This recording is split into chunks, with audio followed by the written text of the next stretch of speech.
health scares, a commentary on the issue of health scares. It seems that hardly a week goes by without the publication of a new health scare.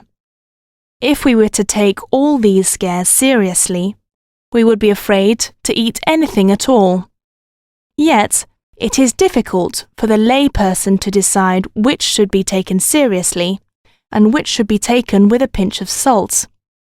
All of them seem so convincing when we read them, and most of us do not have the specialized knowledge to separate the wheat from the chaff. Should we be protected from such scares until they are at least completely scientifically substantiated? Is it once again the media, always a convenient whipping boy for everything, it seems, who are to blame? Not so long ago, we would have been kept in the dark about health scares, as we were about so many things. But this is the age of communication, and of communication technology. Shouldn't the media take the wraps off things that we should be concerned about? The communication revolution has meant that we all have a great deal more information to absorb than was the case formerly. This is a time-consuming exercise, and it is often difficult to get one's head round some of the more complex information. To make matters worse, much of the information is ever-changing. This is particularly true of the food field.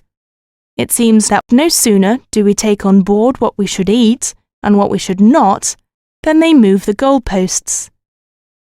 Many of us thought we had got the whole thing sussed.